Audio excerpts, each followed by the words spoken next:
invités. merci Safi tey nag comme ni ma la ko waxee docteur Paul la ñu recevoir ci suñu plateau moo nekk administrateur bu école hôtelière Sainte Marthe. Docteur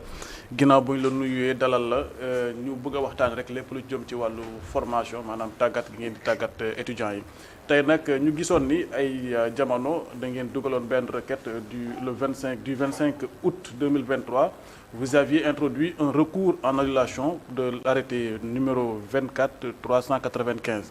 Alors du 10 juillet 2023 jëmale ko ci ministère du tourisme ak des loisirs bi nga xamante ni dafa jëloon sañ-sañ wala boog dogal ngir organiser li nga xamante ni moo di examen de fin de formation et d'études pour ay spécialités yu bëri. Alors lan nga nu mën a wax ci li indi woon loolu ba ngeen introduire benn recours. Merci beaucoup maa ngi lay remercier la jaajëfal ci invitation bi fii sama kër Walfadjri parce que wax dëgg yàlla moom ñoo nekk côte à côte te faral na di fi ñëw foog naa soo gisee ma def loolu defuma ko sax parce que dama yore benn école privée mais dama jaar tourisme nekk naa fa professeur gestion hôtelière et touristique 89 ba 98. Comme éducation laa doon jógee di jëfe ay cours ñu détaché ma à la direction des études ma nekk directeur des études de 98 à 2000 kon nag organisé naa plusieurs fois ay examen ak ay évaluation mu am lu ma fa doon ñaawlu depuis très longtemps même bi ma fa nekkee moo tax d'ailleurs sax bi ma leen commencé di sonal ñu ne ma yow comme dañ la abaloon dañ la aboon éducation nañ la delloo parce que dafa am ay pratiques yi fa am damaa jàpp ne une école nationale soo fay dugg da ngay def concours soo defee concours bi ba pare nga dugg ci classe bi ñëwee ba 2000 parce que loolu mooy indi problème yi ma nekk directeur des études alors concours am xam nga ñun politiciens yi dañoo bari affaire ñu def benn liste ne ñii dañuy dugg ci classe yi ma leen loolu mënul am parce que école nationale la wala dugg ci affaire privée il y a des écoles privées dañu yem ci privé yi national bi am ci national ñu def forcing ma bañ ñu def forcing ñu dàq ma jóge fa te fekk na bi ma gisee ne nombre bi dañ doon recruter ay 15 seulement par classe wala 5 ma ne ko lii secteur privé am na fi wàll foofu laa amee idée créer cette école là depuis presque 2000 xew-xoowee ak problème yooyu yëpp duma ci dikk mais li ci am solo mooy ñooñu ñëw dugg ci classe yi yàq marché du travail de sorte que soo génne woon école nationale rek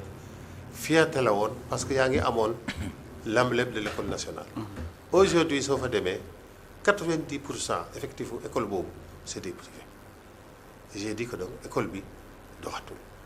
alors bi ñu defee noonu depuis 98 bi ma fa nekkee. boobu école bi xam nga ñu ngi ko créé 1959 bi ñëwee ba dans les années 70 boum tourisme gën a am doole ñu ne nañu créé ay diplômes supérieurs parce que CAP la woon ñuy créé BOP boobu depuis bi ñu defee BOP bi da doon dox bu njëkk jusqu'à avant 99 da ngay am BOP cuisinier ak BOP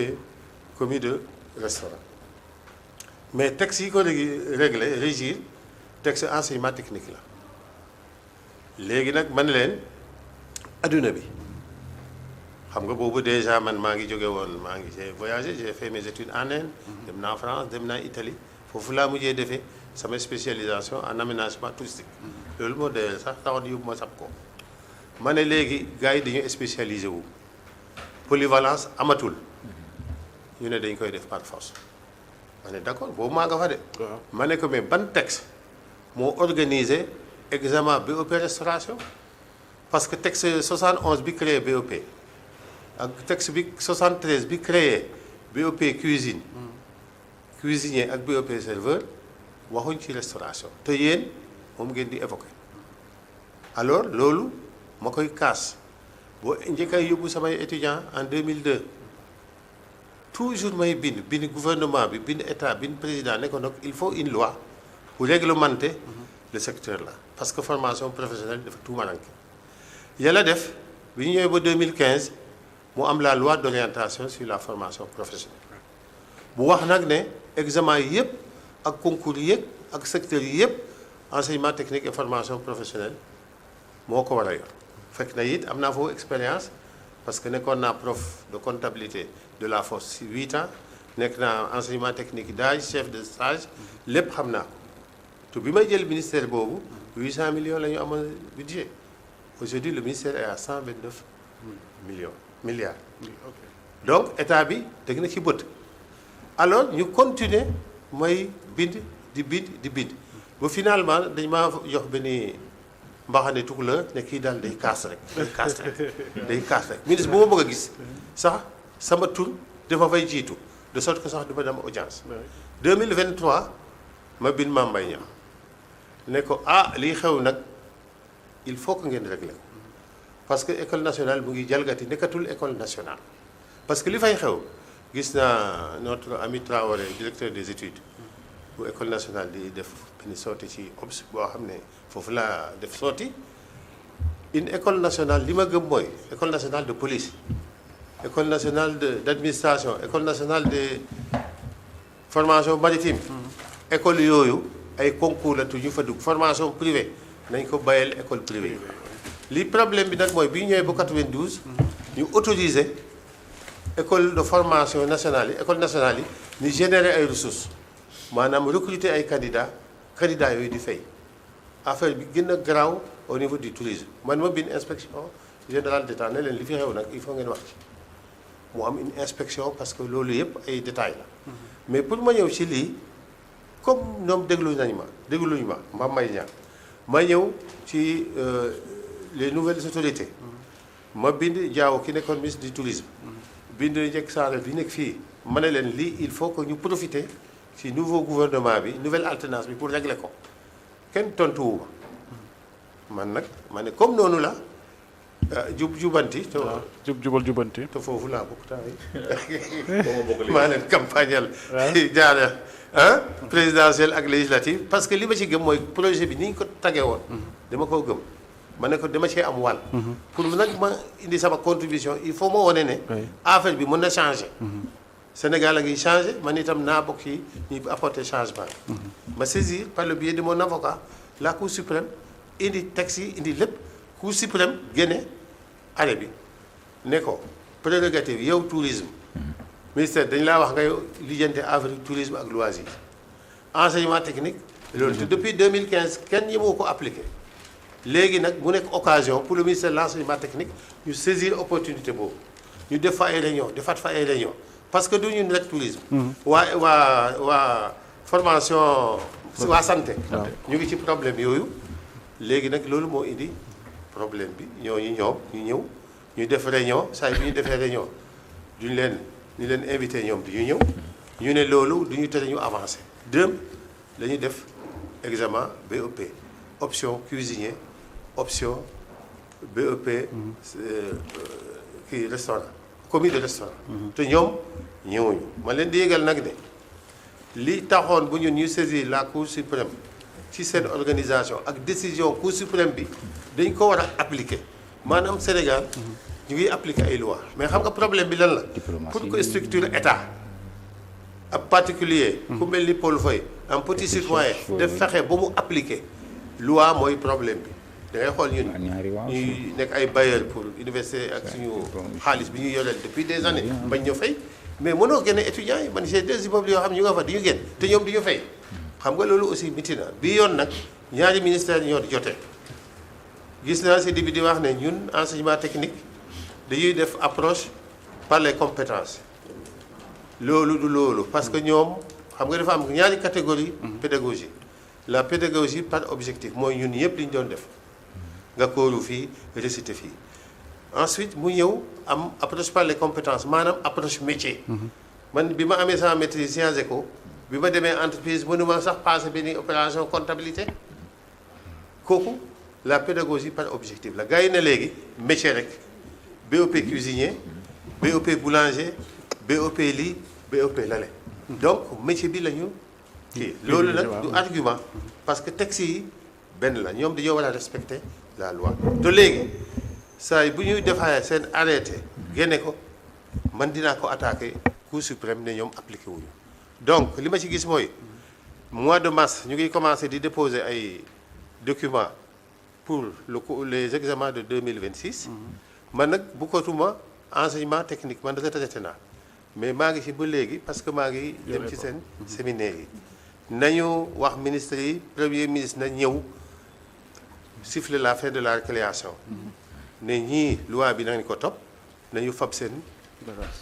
élèves yi kii ko ñu ngi pénaliser 2025 examen amul pour tout le monde est-ce que maintenant école nationale am na droit fabaat yeneen sénégalais une centaine xañ leen ay examen ñu ngi wax seen ay décret 92 644 pour terminer boobu foofu la ma fekk ñun ñoo ñëw organiser bi ne examen boo xam ne amul texte amul texte maanaam xam nga école nationale yi soo gisee mu ne décret 91 144 may na leen possibilité ñu organiser kooku école nationale la mais soo tuddee turu diplôme comme BEP wala CAP il faut que boobu ñu créé ko d'abord par décret pour que yow nga mën a def examen ñu ne ñoom dañ koy def toute façon dañ koy def dugg na fi génn na fële à l'époque du PS am nañu doole ma ne leen su ngeen ko defee da ngeen am problème ñoo fa am problème bu mag pourquoi parce que dafa am benn xam naa tukulóor la ñu éliminer ko benn élève nijaayam mu ngi nekkoon inspection générale d'État mu ne ko loolu mënul nekk dina admis wala léegi examen bi yëpp tas. est-ce que rapidement gars yi créé ñoo xam ne avance ñoom Seydina yi le décret 92 644 bu permettre bu créer école boobu bu créer diplôme boobu te boobu dafa basé woon ci beneen décret 74 mais en 1995 dafa am beneen décret bu régir les BTS ne ministère bu ne mën nga def formation bu la neex mais soo bëggee def examen da ngay fab kayit yi nga jébal ko enseignement technique donc ñoom ils n'ont pas raison et ils ne peuvent pas avoir raison. Qui a la prérogative d'organiser ces examens? Ministère du tourisme wala enseignement technique? léegi li ma la wax dama la wax ne la loi 2015 moo ne léegi tout ce qui est examen et concours enseignement technique formation professionnelle moo ko war a organiser muy concours yi muy examen yi ça signifie quoi du examen dans le secteur du tourisme dans le secteur de la santé dans le secteur maritime tous les secteurs et tous les niveaux transport yëpp ci la léegi nag li xew mooy ministre bu ne dangaa rus wala dangaa ragal ne kii jox ma yow li nga yore parce que maa ko war a moom te état bi aussi comme premier ministre moom itam mënul am ne yow li nga yore joxe ko te ñoom li ma jaaxal mooy projet bi ñuy wax bi ma lire bu baax a baax ak 700 000 jeunes yi ñu bëgg a former mais saa waay soo ko bëggee mënoo élevage di former fii éducation kii fale tourisme fale waa santé fale il faut mu am benn ministère boo xam ne moo ko centraliser mën a visionner kiiwu politique gouvernement bi suñu bëggee loolu dañuy yokk moyens yi da ngay gis ministère du tourisme li ma gis seen budget ay presque 29 milliards la ministère enseignement technique 129 milliards yow yaa ngi xëccu ne da nga organiser lii amoo xaalis ñoom ñu ngi amel déjà daaw jeeg ay correcteur école mu nekk naa fa aw ma ak ñoom benn problème si bi dañuy gisee damay kii mais nag man li may xeex mooy institution bi dëgg mu ndongo yi am ay diplôme yu wóor parce que koo defal diplôme restauration mais soo demee Europe di lay wax ne diplôme de restauration mooy lan xam nga Europe li ñu xam CAP BEP BTS te CAP moo gën a am doole avant nga koy xam sax nga nekk enseignant bu amul CAP doo avancé diplôme professionnel yi soo ko amul même yéen ñii xam ngeen ne dans les conventions collectives soo amul diplôme journaliste ou animateur ou en tout cas yow doo mën a avancer parce que corporation boo gis am na loolu moo tax ma ne premier ministre quel que soit lu mu mën di demee deux ministres yi ci ñoom la dépendre il y a une loi qui dit nañu respecter loi bi il y a un arrêt de la Cour suprême bu gën nañu jox ngóor li ngóor am Seydina li ngóor am comme ça donner à César ce qui appartient à César et à Dieu ce qui appartient à Dieu man daal loolu mooy sama kaddu yàgg naa di ko xeex nag depuis 25 ans. Ok et jusqu'à présent il y a pas d'examens qui ont été tenus. wala hier le ministère de l'enseignement technique organisé na examen mi de. commencé na. waaw xam nga BEP yi ñun il y a 300 presque 72 candidats yoo xam ne ils ont composé dans 5 centres à Dakar et puis limité woon école nationale benn centre la ñu amoon au niveau national gis nga tukulóor bi jógee Matam wala Podor di koros yi ak ay dalu maamam yi nga xam ne xamoon na Dakar su ñëwee ñu ne ko demal Colobane foofu ngay composer parce que école bi amul woon assez de surface pour mu composer ñëpp ñu del maamu tukulóor yóbbu ko ci benn jardin d'enfants ci banc yi ne ko fi ngay composer déjà su toogee fees na banc bi nekk mal à l'aise ma ne ko fi mu tollu Sénégal del na foo xam ne mënatuñu am benn centre unique même école de police gendarmerie ñoom dañuy décentraliser école des eaux et forêts école nationale formation maritime dañuy organiser seen diplôme mais dañuy associer waa enseignement technique donc diplôme yi nga xam ne c'est des diplômes d'état régis par ay textes yoo xam ne waa enseignement technique la suñ ko bëggee organiser dañoo war a wax ñooñu ñu ñëw galanterie oblige xëy na bon jëlal présidence bi ma jël vice président bi mais fi mu tollu ñoom diplôme yi ñu bëgg a organiser nekkatul en diplôme national parce que diplôme yi nga xam ne ñoom moo nekk ci seen décret la ñu bëgg a organiser te diplôme yooyu mënuñ ko organiser parce que Cour suprême lu wax kay dafa leer lii la nga ne man duma ko def parce que on n'a pas les mêmes compétences foofu professeur éducation ñooy ñëw di fa jàngale c'est comme à l'ENA gisoo benn prof bu ñu embauché foofu ensuite ñi fa nekk ay professeurs c'est ay techniciens supérieurs tourisme la ñu convertir leen en tâche d'enseignement or ñun dañoo jaar nii ay école normale ñu jàngal leen pédagogie ñu jàngal lii c'est pas le cas du tourisme man contre ma leen dama fay dem damay bind ay articles dama fay def mais nag Sénégalais bi li nga xam ne mooy waree fam nañ ko jox su nekkul woon affaire concours ci école nationale doomu baadoole mais saa waay du am accès parce que loolu la ñu mën a yaakaar doomu paysan bi amuñu xaalis bu ñu fayee ci école privée yu mag yi ak secteur public la ñu yaakaar secteur public nag su bëggee ñëw comme école boobu ñu ubbil ko ñi nga xam ne da ngay fay 50 000 60 000 100 000 dans d'autres écoles doomu baadoole concours la ñu yaakaar pour dugg ci mais avec ça est-ce qu'on n'est pas en train de jouer avec l'avenir des enfants et surtout dans la délivrance des diplômes parce que duñ xam ci kan lañ basé wu technique wala tourisme. waaw mais xam nga loolu état moo ko war a régler parce que li xewoon mooy on est presque ay 33 écoles privées yow nga nekk benn école ñi am 300 et quelques candidats yow nga ne man li ma wax rek mooy am ñun defuñu daaw examen ñoom itam defuñu daaw examen ñun ren ministère enseignement technique jël na en charge def loolu ñoom ñu ngeeg ba léegi seen candidat daaw yi ak seen candidat 2026 yi defaguñu examen li ma xalaat daal proposé mooy dañuy def benn examen unique waa enseignement technique géré ko ñoom ñi indi seen année blanche seen étudiant 2025 yi boole ko seen étudiant 2026 yi mu fekk si suñu étudiants yi 2026 ñu def ko benn examen loolu rek moo ko mën a régler mais comme ils disent ci journal bi saa yi bu ñu organiser ñoom seen examen man je ne parle pas au nom des écoles privées man saa bopp maa jël initiative fay avocat xam li may wax parce que dund ko pour ñu délivrer ko kon su boobaa dinaa jëlaat beneen avocat attaqué seen arrêté boobu parce que dañoo jalgati yoon. xamante ne moom moo di Pape Amadou lan nga yokk ci li nga xamante ne moom la docteur Paul Faye wax. waaw docteur maa ngi lay nuyu vraiment di rafetlu li nga wax parce que vous savez xam nga enseignement technique et professionnel au Sénégal c'est le parent pauvre de notre système éducatif dans sa globalité. dégg nga ko léegi mun la dem na ba am maîtrise mun sax def benn opération de comptabilité. ah kañ wax na dëgg da ngay xool même dans les séries scientifiques c'est-à-dire que suñu architecture d'enseignement moo am problème da ngay xale boo xam ni day def série S am bac ñu yóbbu ko benn département scientifique à l'université fac science ainsi de suite mosul gis microscope mosul téye éprouvette mosul sax téye thermomètre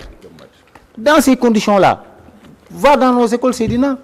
je ne parle même pas de sous-équipement il n'y a pas d'équipement non laboratoire rien on n'en parle pas c'est-à-dire que c'est pourquoi je dis que aujourd'hui système bi muy enseignement muy moyen secondaire général muy enseignement supérieur yëpp c'est-à-dire ñi ko jiite on a besoin de gens qui comprennent l'école pas des gens qui connaissent l'école nous connaissons tous l'école mais comprendre enjeu yi fi mu toll IA bi fi mu toll ni actuellement xoolal xale yi léegi dañ ciy foo au lieu ñu def ci loo xam ne c'est utile mais dañ ciy foo yu ñàkk solo yu ñàkk àll ko ñi créé IA ñoom ñu ngi raw ñu ngi dem mais comment pouvez-vous nga ñëw yow benn pays boo xam ne système boo xooli parce que 80% ay littéraires lañu man jàng naa ba am bac dem ba institut boobu xam la loolu loo mën def pas am man la je sais lire et écrire point tout c'est fini donc ça veut dire que li mu wax ni c'est important maintenant il faut que autorité aussi bàyyi xel ci li muy wax non seulement ci li muy wax mais aussi tam suñu système d'éducation dans sa globalité mais je vous dis aujourd'hui va dans tous les lycées du Sénégal même dans les écoles privées même dans les écoles privées les laboratoires ne sont pas équipés xam nga sax sous-équipés mooy am nañu sax institut boo xoolee 4e fi nga xam ne booy préparer xale bi ay mise en évidence de la liqueur de Fehling ak ainsi de suite nga ñëw 3e nga jëm chimie physique microscope optique xale yi xamuñu ko man mon fils il est en France il fait chimie neen bu mu ñëwee France Rouen dugg ci université bi neen bu mu toogee ci amphi bi rek nee na foofu dafa mel ni moom ci beneen planète la nekk seen matériel alors que jàng na jardin d'enfants ba terminal def première année université avant muy am bourse muy am prescription pour dem mosul gis sax microscope optique mais vous vous rendez compte ils sont combien d'élèves ici en série scientifique en série technique demal de la fosse boo dee foofu seen laboratoire yi dépourvu bi fi tane mooy xëy na benn école fi Sénégal Japon ainsi de suite mais il faut que état bi investir dans la filière de l'éducation surtout dans la recherche scientifique dans la formation professionnelle maintenant da ngay xool li muy wax ni boo génnoon fii léegi soo fi ne dama soxla plombier amuñu ko ay kii rek sama genre yi ñoo yor ne la mos naa serré benn boulon ainsi de suite mais on n'a même pas de plombier qualifié on n'a même pas de plombier et vous vous rendez compte c'est important ça veut dire que il faut li muy wax ni état bi bàyyi xel maintenant je pense que les autorités déglu nañu mu wax parce que il faut tam xale yi jàng ñiy fay seen xaalis ñu def formation nga pare ñu la diplôme non valable ba pare nga tekki ñu plombé la tekki aussi day metti am na solo posé ak kii Paul mooy lan moo tax école nationale tey jii boo fay ñëw dañ lay laaj ay inscription exorbitante sax lay doon waaw loolu am na xam nga. mais je pense école nationale. waaw warul woon nag. warul vraiment mais dafa am contexte. xam nga école nationale yi dañoo demoon 92 ñu wàññi seen budget yi fekk fi Abdou Diouf fekk ñu bari pël yeeg yooyu yoolaay bëggoon am possibilité am ñam tuuti ci budget yi te amuñu pexe. ñu ne président kon nag ni ngay def dañuy signer benn décret bu ñu permettre ñu générer ay ressources propres muy décret 92 boo nga jëloon chaque ministère sectoriel jël benn arrêté école nationale itam am benn arrêté bu ko permettre loolu léegi ñu définir type de recettes yi mooy scolarité beeg inscription yeeg mensualité bàyyi nag école bu ne mu fixé mensualité boppam déjà pour li nga wax comme national la dafa waroon a am benn. war a encadrer quand même. waaw mais nag sax fixé. benn barème. benn barème comme école privée yi. parce que dafa cher. dafa cher ba pare bi si gën a garaaw Seydina mooy des fois dañ lay may parfois bu ñu la mayee bourse man may nañu bourse bi may def master. mais inscription bi yow yaa koy fay sa bopp tamit mensualité 70 000 ngay fay mais l'inscription Seydina c'était à 250 000. sama master en communication politique. la semaine dernière je suis allé dans une école de formation bu mag nag ici dans le Sénégal bu mag. j'ai côtoyé le directeur pour lui demander mais directeur pour est-ce que xam nga dafa par voie concours ak formation payante bi je lui ai dit mais directeur inscription bi c'est combien il m'a dit c'est à hauteur de 150 000 et je lui ai dit la mensualité c'est quoi mu ne ma 75 000 mais xam nga kooku baatoo la mënu ko def c'est excessif problème la il n'y a pas de contrôle même dans nos écoles publiques les établissements publics tu vois chez moi là-bas l'inscription c'est à 19 500 parce que li nga indi oui 19 500 la muy indi 19 500 bi mooy inscription bi 3000 la ak 2000 ak muy 5000 mais 14 500 bi ñu teg muy tenue tant que état bi réglewul question tenue nos écoles ont des problèmes maintenant quand tu as 3 gosses à l'école école publique chez moi au Goudioup tu dépenses 60 000 francs parce que c'est 20 000 francs l'inscription tenue bi dañuy exiger tenue alors que man je pense que l'approche de la tenue am na beneen approche bu ñu waroon jël parce que xam nga bu taxawoon fi naan benn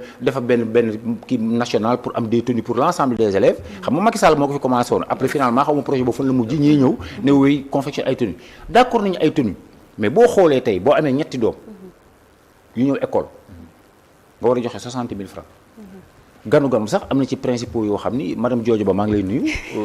am na sax yërmande bu muy def wax dëgg yàlla parent bi ñoom étaler ko parce que tenue yi parce que tenue itam day baax parce que pour des raisons sécuritaires ñu mun a identifier ñi ñooy suñu élèves mais c'est excessivement cher. Aujourd'hui il n'y a pas d'école publique au Sénégal. D'accord. Il n'y a que des écoles privées parce qu'ils ont privatisé l'école publique. D'accord mais c'est kii benn question rek mooy balaa ñuy génn foofu mooy dama lay laaj sànq yaa ngi wax que ni dañuy perdre année bi dañ koy perdre maintenant lan lay revenir en termes de coût ci xaalis ci ki nga xamante ne moom moo doon jàng ak ki nga xamante ne également moo di école bi. xam nga parents d'élèves yi dañoo def pression. parce que yow itam doomu sénégalais góorgóorlu. dafay xaalis bu toll noonu école tëj. doo def examen. c'est pas normal. responsabilité boobu dafa grave pour chef d'établissement bi. nekk perte bu mag. pour parents d'élèves bi parce que kiy wuti examen. xamoo ndax dina admis su admiwul dafa war a redoubler su redoubler fekk nga amaat beneen doom buy ñëw mais dafay am problème. donc ñooñu mais ñun bi ñu xamee ne loolu dafa kii ñu ne comme noonu la nag léegi ñun nañu fab suñu élèves yi def BEP ñu présenté leen CAP au moins parents yi am lu ñu téye. en attendant. bi leen yóbboo CAP ñoom ñëpp ñu am 100%. léegi sax maa ngi wax ñii ne waaw man est-ce que yow mu ne monsieur man foog naa du ma présenté bi ma demee stage rek ak sama CAP. am naa contrat lan laay doyee ci BEP. te dafa am nag. li nga xamee ne gis nga borom BEP yi. gars yi soxla leen lu bëri. diplôme bi muy gën di ngande. saa waay problème bi et puis hôtellerie convention collective bi du fay lu bëri. donc loolu moo am léegi nag. conséquences yi pour école bi ñun dañuy obligé fay ay professeurs organiser ay cours de rattrapage parce que aussi li gën a miti même si ñu demee école nationale ñun les meilleurs élèves ça fait au moins 5 ou 6 ans yoo xam ne majors yi si ñun lay jóge soo ko waxee da ngay wax da ngay def publicité. te ñun état bi du ñu jàppale Covid amuñu dara te ñoom joxe nañu xaalis bu bëri pour l'école nationale. da ngay xool ne soo bëggee def formation en restauration togant bi. dem marché dugg jox ñoom ñun dañ koy def yeneen écoles yi élèves yi ñooy cotiser école nationale nag budget la yor te ñoom duñu def ay résultats yi ñun la te benn école lañu nekk 33 donc man foog naa ne li nga wax dañ cee abusé le décret de 92 bi leen permettre ñu générer ay ressources loolu moo tax bi ma fa nekkee xam nga man doomu béykat laa xaw ma ay oto yu garaaw ak kii yu set comme say du nekk mais ma fa sama R4 di dawal gars yi saawaay xaalis bi bari ñuy kii rek kii di dawal nangam oto bu cher man ne billahi te xam naa ne dina am benn bés boo xam ne di ngeen tuur seen longoñ affaire bi mbiti ma xool ni ñuy yàqee école bi ma bind président mu jox ko inspection générale d'État gis nga keroog bi inspecteur d'État bi ñëwee ndeysaan fekk directrice bi xam nga temps yooyu rek ndeysaan suñu jigéen yi tey damay letu bugg du ma recevoir kenn secrétaire bi ne ko am na benn nga di maamu kii bi muy kii rek femme bi nekk inspecteur d'État inspecteur yi femme bi fi mu doon kii dafa daanu mu jaar foofu dem ci internat bi inspecteur d'État mu xam maa ko yóbbu hôpital mais bi ñu ñëwee bu xool xam nga ñoom dafa am budget état noo koy gérer di ay engagement léegi nag xaalis bi di ngay ñëw nga verser ñu ngeen am seen compte commercial gars yi jaawale nag facture publique bi budget public ak yooyu bi ñu defee la somme ñu xool ne li ñuy dépensé moo ëpp 10 fois li nga xam ne moo dugg ci compte yi. c'est grave ça. problème am. man mi doon dawal sama R4 ma continuer dawal sama R4 ñuy jaay seen kii dina bouché. donc loolu dañ ko war a encadrer. maanaam les décrets qui permettent aux écoles nationales. ensuite leen dafa am école normale supérieure soo ñëwoon. en tant que privé catholique dafa doon envoyé seen. enseignant seen kii waaw seen professeurs yi. ñu bokk classe ak inspecteurs yi. mais ñoom saa yi bu ñu demee bu examen jot gis nga ñiy def concours bi ministre bi moo leen di signer. gis nga ñi nga xam ne ñoo ñëw ci école nationale bi attestation la ñu am. c'est quoi ça loolu nag. non mais ñoo bokk classe mais ñii defuñu concours bi.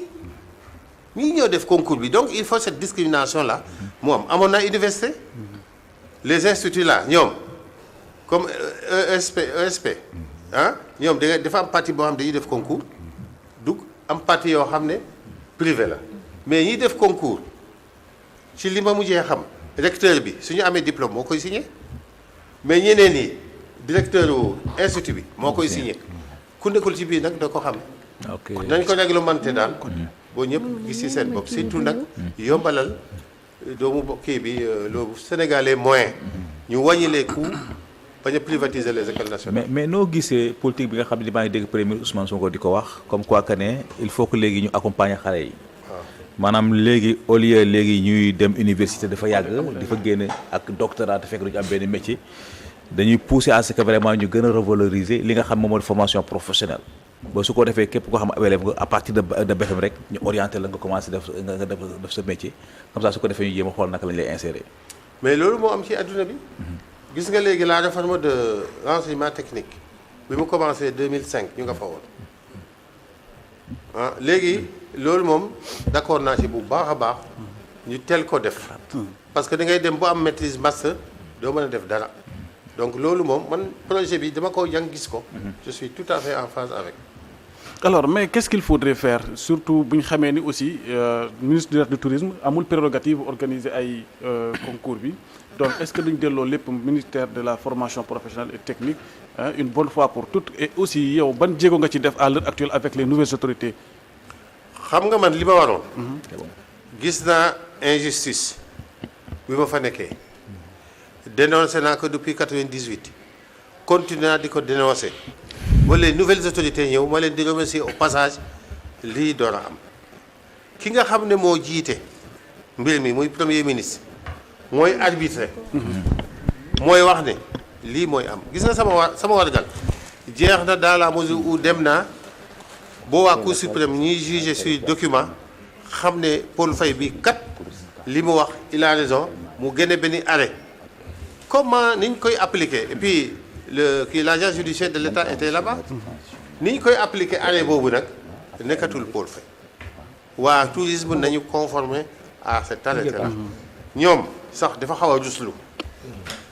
ñoom école nationale la mën nañu créer ay BTS ban école nationale ngay gis léegi ñuy créer ay BEP Seydina ban école nationale ngeen gis muy créer BEP école nationale yi ñu ngi ci kaw di def ay BTS ak ay licence professionnelle ak ay master yow ngay ñëw di xëccoo ak ay CRETEF yi ak école yi nekk fële di organiser examen de bas niveau je crois que loolu c'est gàcce la pour le tourisme en tout cas daal gëm nañ ne enseignement technique mu ngi progresser léegi ñu ngi déjà organiser le CAP restauration ñoom ñoo koy organiser le BTS gestion ñoo koy organiser aussi au niveau de l'approche par les compétences ñoom nañu continuer di dérouler tourisme toog fi mu toog day jékki-jékki ba ñoom ñu war ko ndombo en tout cas daal message bi may lancé premier ministre bi daal na jël responsabilité am comme il le fait partout compte tenu de la vision bi mu am ci Sénégal 2050 fii la ñu xamee na ko appliquer waa ñëpp examen yëpp waa santé waa yëpp ñu delloo leen enseignement technique jox ko budget bu ngande nag parce que 129 milliards 140 milliards ak vision bi ñu am dafa tuuti il a dit monsieur Diop wax na ko soo bëggee dara il faut mettre les moyens adduna bi ñu ngi ñuy raw te rawante bi yëpp mooy littérature bi soo amee master doctorat philosophie anglais français dañ la yëkk ci kaw mais bi ñuy affecté fee dans les lycées techniques dañ doon wax ne on est malheureux fab ñi doon nekk dans donc man li ma gis daal li nga xam ne moom la ñuy prôné dans le projet nañ ko jëfe jox mooy enseignement technique ñu mën a tàggat ndaw yi même man mii maa ngi créé benn centre de formation sama village comme li nga wax su ma bëggee peintre plombier problème la ma dem tabax foofu bin waa enseignement technique ne leen kaay leen comme ça léegi les gens là maraîchage plomberie peinture maçon ce qu'on appelle le certificat professionnel de spécialité jafewul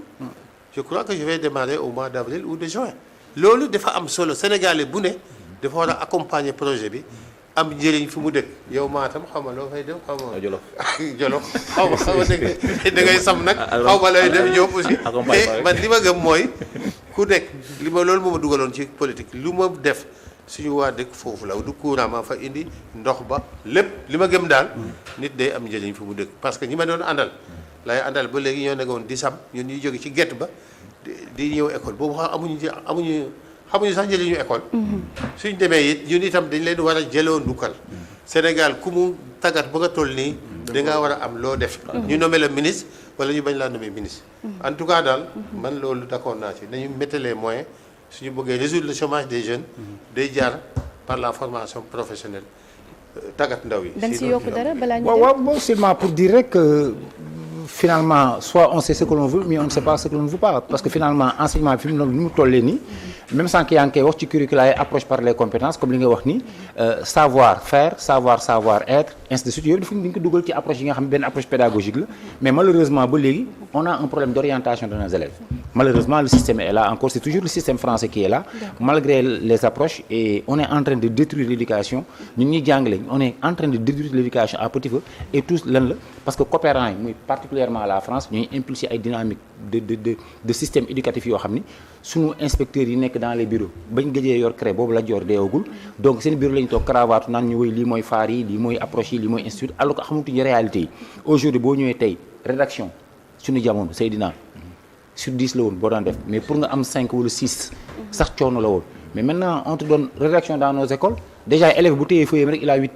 parce que lay posé ay questions yoo xam ne est-ce que toto tap papaati nga ni wéy toto tap papaati toto na tap nga ni wéy donc il a 8 nga tourné ñun la wéy defal benn texte en respectant le schéma narratif noté ko sur 12 xale bi lu mu bon nga jox ko 6 boo ci tegee 8 muy 14 bu ko élève amee en production d'écrit coefficient 2 la ça lui fait 28 donc on pousse nos élèves ñuy dem di dem parce que